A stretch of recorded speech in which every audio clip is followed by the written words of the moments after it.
right, so just going to ease you into it again. I got just a ramp, 20-degree incline. There's no friction on the ramp. Make it simple. You are applying a force on the box, and the box is going to go up the ramp at a constant speed, and it's going to go 10 meters up the ramp. I'd like you to tell me what the work done on the box from each of the forces that are acting on the box. Right? It should be pretty straightforward. Talk to the people around you. We've done a problem just like this. Give it a shot. As inclined plane problems go, you should have a few things kind of at the ready. So first, it shouldn't be a hard thing for you to figure out that this force needs to be that size. Right? We want the box to go up the ramp at a constant speed. That means that we need to push on the box with enough force to overcome the downward component of gravity acting on the box.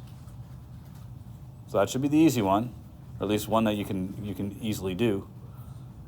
Now that just tells you the size of the force. You still need to figure out how much work is going to be done. You have to choose between one of these to calculate work. If the force is constant, you can use the bottom one, which is good. So we're going to choose the bottom one.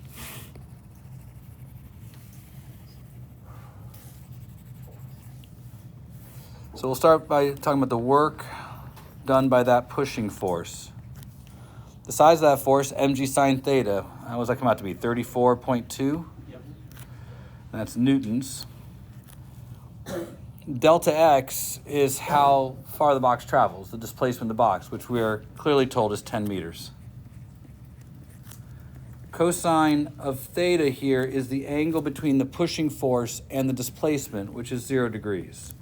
We're pushing the box up the ramp. The box is going up the ramp. So this applied force is in the direction that the box is moving. So 342 joules of energy required to push the box up the ramp. A lot of you multiply by the cosine of 20 degrees here, but that would suggest that the force applied and the direction the box travels are different. They're not. Now, there's another force acting on the box. What's another force acting on the box? Gravity acts on the box this way. Now, same rules apply here. So we'll talk about the work done by gravity. Well, I have a gravitational force of 100 newtons. Right, the box is 10 kilograms, so its weight is just mg, 100 newtons. Anything weird here? Look, I walked around the room, saw weird stuff. The box still goes 10 meters up the ramp. That's still true. What is the angle between these two things? No. I think it's 110. It's 90 plus 20. Sure. Do you guys see why it has to be 110? I hope so.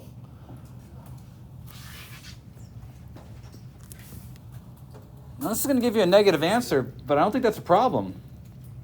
We're working against gravity. Gravity's trying to bring the box down. You're trying to make the box go up.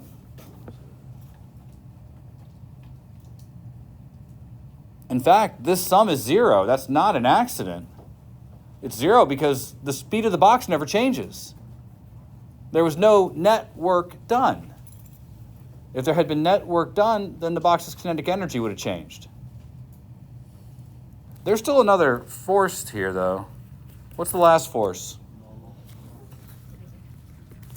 Now, I don't know the size of the normal force. I never calculated it. I know that it would have to be equal to mg cosine theta because it's the ramp. That would have to be the size of that force. I don't know that I need to compute it, though. Can this force do work under this circumstance? No.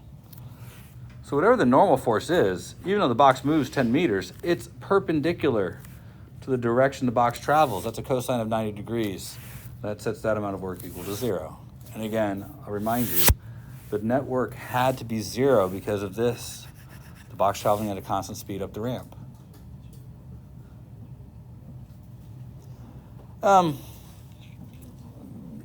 again, I'd say a few of you did better than I saw in first period, but still a lot of some missteps out there. Let's try another one, just to make sure. Maybe we've shaken off the rest from our break now. We can do one for real.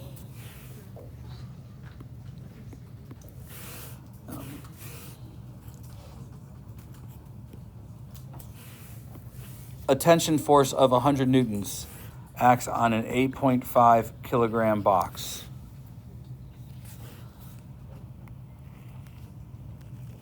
Causing the box to rise 5 meters into the air.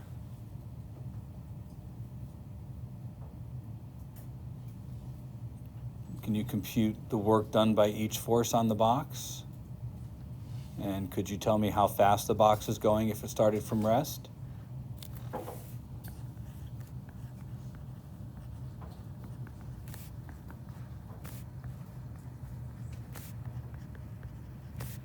Again, compute the work done by each force. And how fast is the box going if it starts from rest?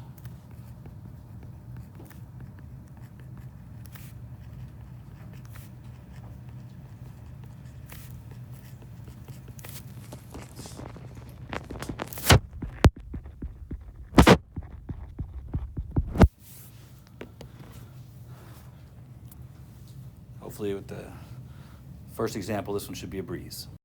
I wanted you to calculate the work done by each force. So the work done by the tension was 100 times 5 times the cosine. There was some discussion in the front row about what angle to use here. I'm not trying to make this hard. It's always cosine when doing a dot product. And this is the angle between the force and the displacement. If this force is upwards and the box went upwards, that's 0 degrees. And we're doing gravity, it's going to be similar. There's 85 newtons of gravitational force acting on the box. It still moves upwards 5 meters. Well, the direction between upwards and downwards is 180 degrees. The displacement was upwards, but the gravitational force was downwards. That's 180 degrees. That's negative 425 joules of energy. Total work is 75 joules. Positive. But you don't have to do it that way. Net force was 100 minus 85. That's 15 newtons of force upwards. You could do it this way if you want. The work would have been equal to net force times the displacement, which will be 15 times 5, which also equals 75 joules. You have multiple ways of calculating net work. And again, you didn't have to calculate net work. I just think it's a lot easier to set that equal to 1/2 mv squared than it is to bring up a motion equation. Net work done equals change in kinetic energy, so you can solve directly for the velocity of the box. If they asked for time or something else, then you'd probably have to use a motion equation, but they didn't. You guys all done? All the blown ones are in the back. Okay, so that's the only working bulb left? Yeah, from all the ones we tested them. All right, thank you.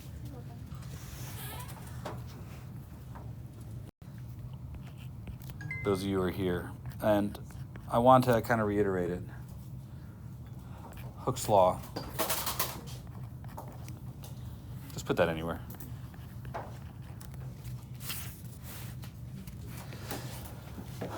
Hooke's law represents a conservative force, but it also represents a force that changes.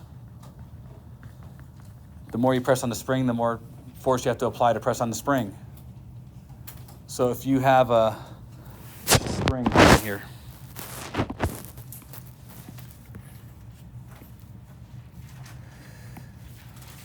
so maybe something against the wall for the spring to hold on to.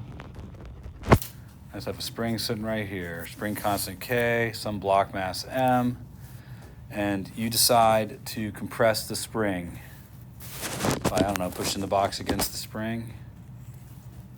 What's happening here? So we go from this state to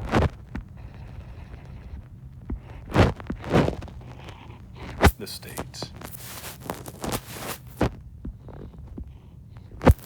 So basically we've compressed the spring some delta x. Unlike our last example, when we do this, the force required to press the box against the spring has to get greater and greater and greater as you push on the spring. I mean, you clearly would have to apply the force this way. But when you first press on it, it doesn't take any force because x is 0.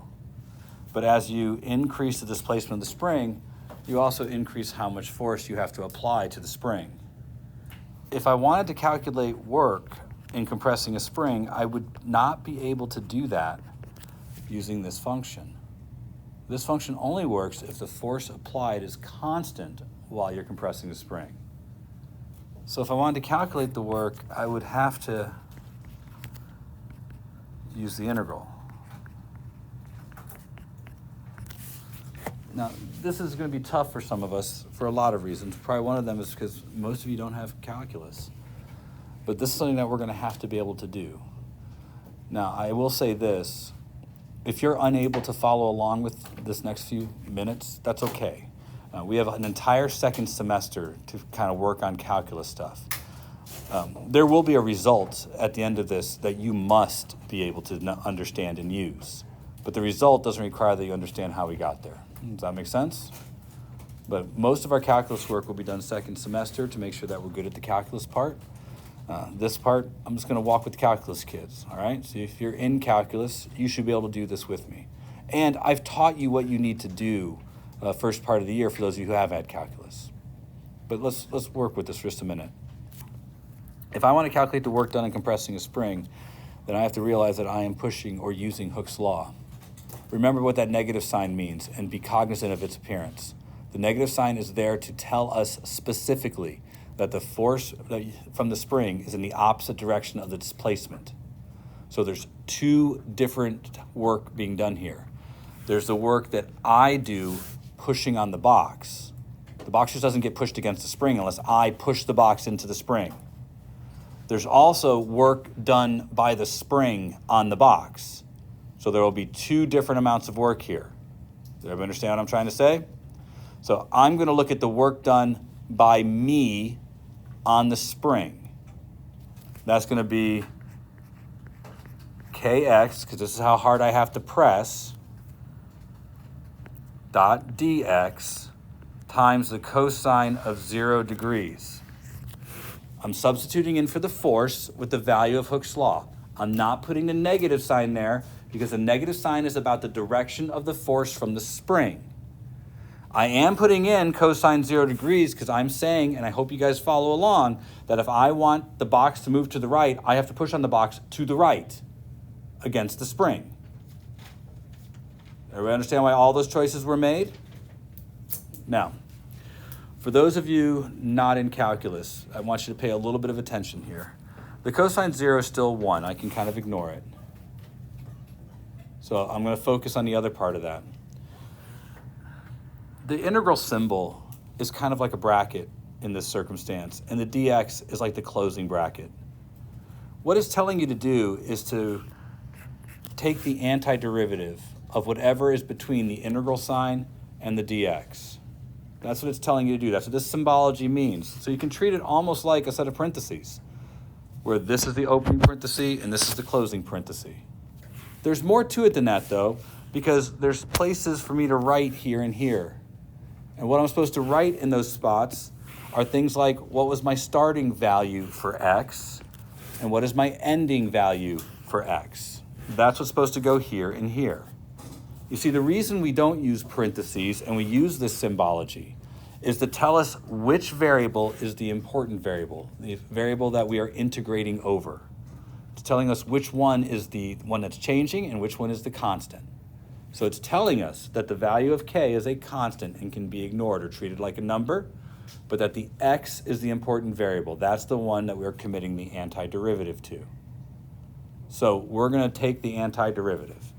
That part we've done before. We did at the very beginning of the year. So I'll remind you that the important variable is x. I'm going to ignore the k. I'm going to focus on the x. This is x to the 1 power. The antiderivative for a polynomial function is to add 1 to to the exponent and then divide by the new exponent. So my new exponent is 2, and I'm going to divide by 2.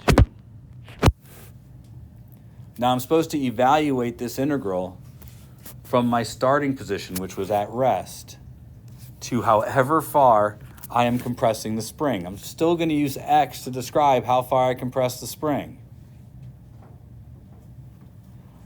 But when I'm done, I get 1/2 kx squared, the work done compressing a spring. Now, for those of you who have a hard time following the math, and I'm sure you'd be able to recreate it, fine. We'll come back to that. But for the rest of you, this is how much work there is compressing a spring. It's in your equation sheet. And we're going to talk more about it, but this is the amount of work done compressing a spring. At the same time, the spring did work. How much of this is going to change when I do the part for the spring? Do you realize what direction the spring was pushing on the box the whole time? Yeah, the spring was pushing this way on the box the whole time.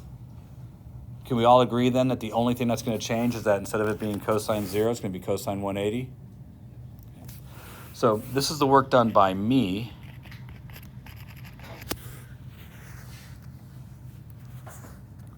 But the work done by the spring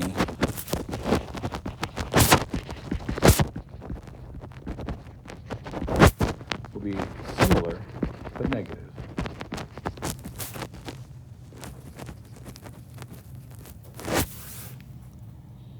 It takes energy to compress the spring. This is how much energy it takes to compress the spring. And I know that I'm being cautious about the negatives and the positives. I have reasons for this. The net work on this system was 0, which means by the time we're done, there was no real change in the kinetic energy of the box. It moved at constant velocity until the spring was compressed. Okay? Now, interesting thing about the spring is now compressed. I have this box at rest against a spring. Anybody ever played a game where you can launch something using a spring? Hot wheel car, marble, something like that. You pull the plunger back, let it go, and it shoots something forward, right? You can hold the object against the spring for a long period of time. But the moment you let go of the plunger, it launches that object. You guys know the kind of things I'm talking about? Sometimes I'll have like a little lock here that'll hold this. You pull the pin back and it shoots it outwards. And, if you had toys like this, it might have a little button you push down. So once you compress the spring and you wait, hit the button, it goes. Anybody even have one of those cars you pull back? When you let it go, it just automatically starts running? They all store energy using a spring in the exact same way. The important detail that I want you to understand is that once I put this little lock in place, that energy stays in this system until I am prepared to release it. Does that make sense to you guys? You guys have had a similar experience like this? This is not any different if we talk about an arrow against a bowstring. You pull it back, you can hold it there and release it at your choosing. In an attempt to try and find a way to describe this kind of energy, we're going to use the word potential energy to describe the storage of energy. And obviously, we'll have to come back to this later.